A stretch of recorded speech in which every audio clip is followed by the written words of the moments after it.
All right, coming up, a story so fresh I might slap it across the face. The media is having a full-on nervous breakdown, and I'm having the time of my life.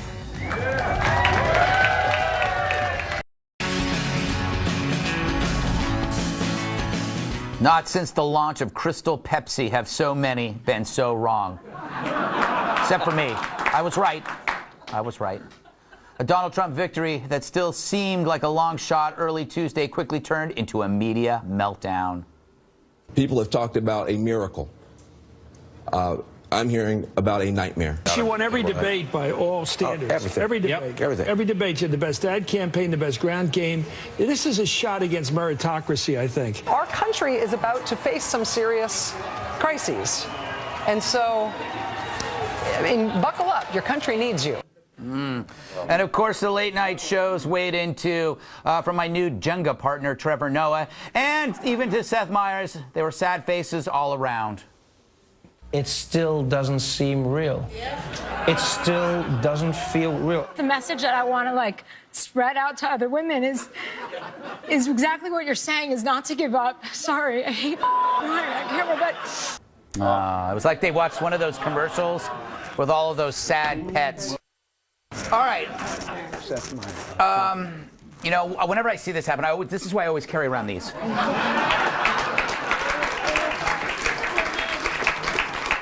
I get one of those from you later? Yeah, but I have a long trip ahead of me. But Terry, remember, they're under the pants. Okay? Last time you did this, it was very embarrassing. Yeah. All right, Tyrus, shouldn't these late-night comedians be celebrating because the next 4 years is going to be easier than if Hillary won? I mean, I understand. Who was the last guy's name? Seth Meyers. I understand, you know, he was sad about his mother not seeing a woman president. But in his career, he wouldn't be able to make fun of Hillary for that reason. Well, let's go back. You said media. Yeah. And which I am a part of. Yes, you are. Partly. But it's such a loose term now. It's like everyone's beast mode now. Everyone's a beast now. Used to be this was beast. Now this could be beast too. I don't know what that means. No, he's right. It's a complete overused term. And you spent the last year burying Donald Trump. You pushed your agenda. You knew you were so smart. You were so clever. You were so funny. You made fun of his hair, color of his skin. Everybody who voted for Trump had tobacco in their mouth, 6 babies. 4 of them were theirs. The other 2 were from the sister that didn't raise them. The entire country was a bunch of morons who drove trucks and said mayonnaise in 2 phrases, 1 for spread and 1 mayonnaise. A lot of people walking around. So, and the joke is on you. You were the joke. Yeah. And you're not the media. Yeah. People didn't care about your comments and your stuff like that. For the first time in a long time, we have no obstruction in this country, which I think is bigger than any party. Absolutely. We have a Senate, we have a House, we have a president, so we can get things done. And if they don't, next man up. We crush them. Yeah. Then the Democrats get a second shot, or maybe by the time we'll get an independence thing going, whatever. But they deserve a chance. They won. The country has spoken, and it's your responsibility. If you're going to be on the air and whatever network you work for, to tell it like it is. Don't push your agenda. He's crying like if my son or daughter did that, I would have walked him to the bathroom. Because after the baseball game, they didn't win. I didn't win that. I struck out. Because you suck, son. Come on, let's go. You know what I'm saying? Like, that's the reality. Kat, I want to get Kat in here. Kat, you're a member of the media. yes, I am. Tangentially, if possible. How do you feel about because the media really did love Donald Trump.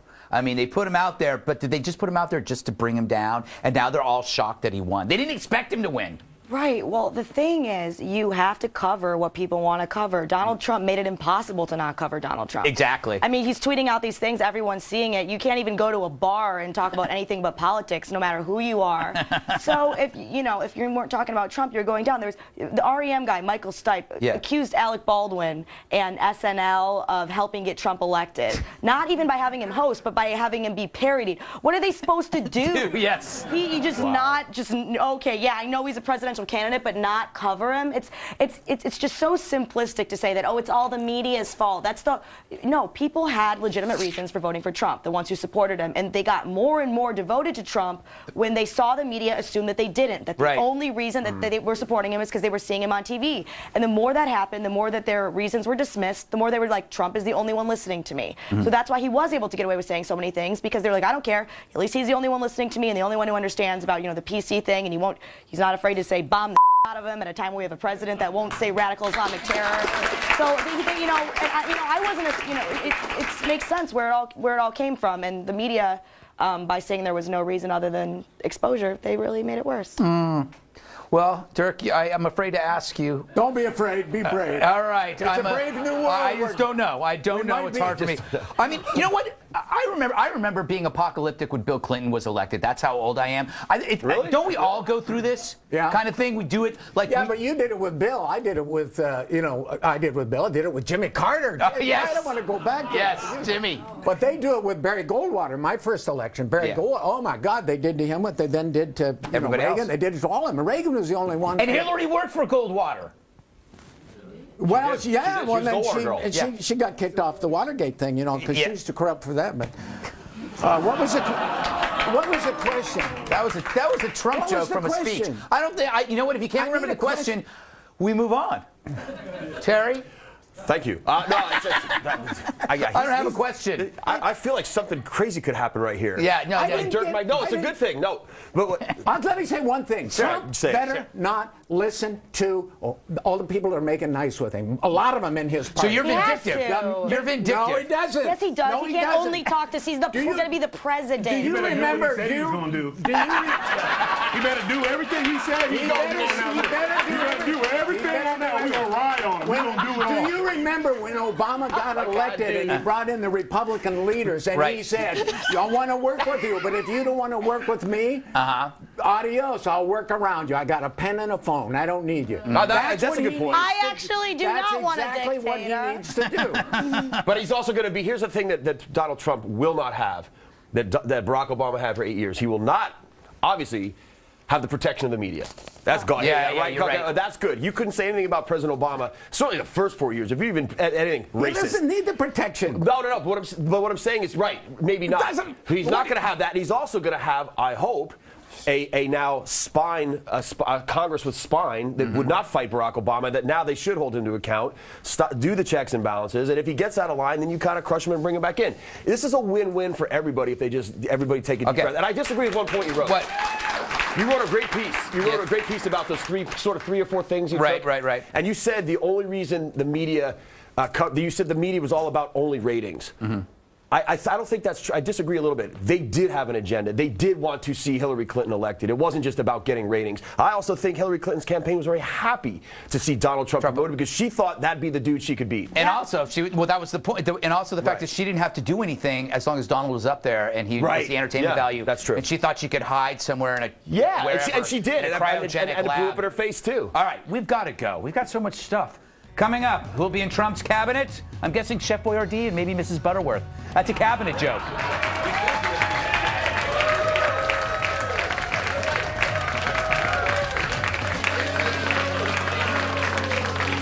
If you'll be in the New York area and would like to be part of our studio audience, email Greg Tix at foxnews.com. Last show, and I didn't want to let the opportunity go by because Chris Wallace joins us, host of Fox News Sunday, but so much more. It's been a real pleasure to be a part of the Fox News election coverage team and to be with you on election night and to watch it all unfold was really amazing. Your thoughts on those days after that? Well, look, this is an extraordinary story. I think it's fair to say, and I've talked to some historians as well, it's the biggest political shocker. I won't say upset in the sense that some people have been further behind than Trump was, but the biggest political shocker in American history, the idea that Donald J. Trump, a man who's never been a politician, who never served as a general of the army, is the next president of the United States. And in that last debate, when you were the debate moderator, did you have a sense for how the country was feeling when you were asking those questions? Because I thought, especially when you started out and talking about the issues that people had thought hadn't gotten enough attention, that you really hit the nail on the head. Well, I wasn't worried about what the country was thinking. I was trying to get through the 90 minutes, but you're exactly right. You know, it was astonishing, and in a sense, it was an advantage to be the moderator of the third debate because the Supreme Court had never been discussed. Guns, abortion, immigration, which was one of Trump's fundamental issues, had never been discussed, let alone debts and entitlements. So There were an awful lot of issues there, and not that I was favoring one or the other, but I thought, let's hear what both of them have to say about it. And there was a real contrast, obviously, on all of those issues. So it's an amazing story of what Donald Trump was able to do in a very unconventional way, a new way of campaigning. He'll be a new president. But what about the Democrats in the aftermath? What do you think going through their minds? Well, I think utter shock. I mean, one of the things that has frankly amused me in the days after is to see the bizarro world. Everybody said, well, will Republicans accept the results of the election? It's the Democrats who are crying foul. People talked about whether Republicans, whether Trump supporters going to be taking to the streets. We've had demonstrations in cities all over the country.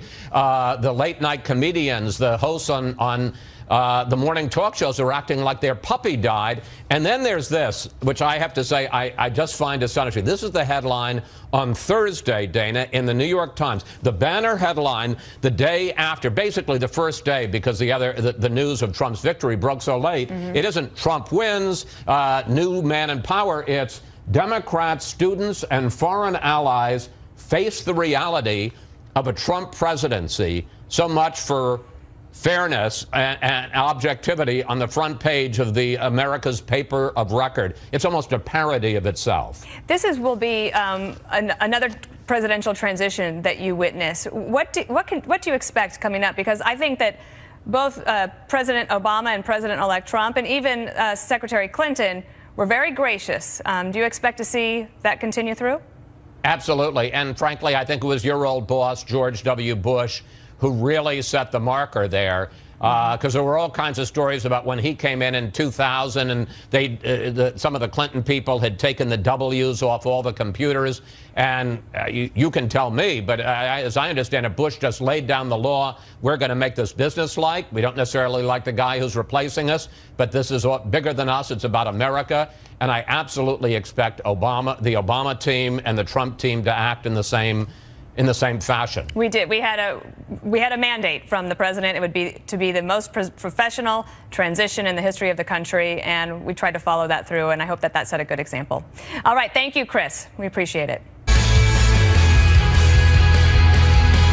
I believe in the power of millions of courageous conservatives rising up. And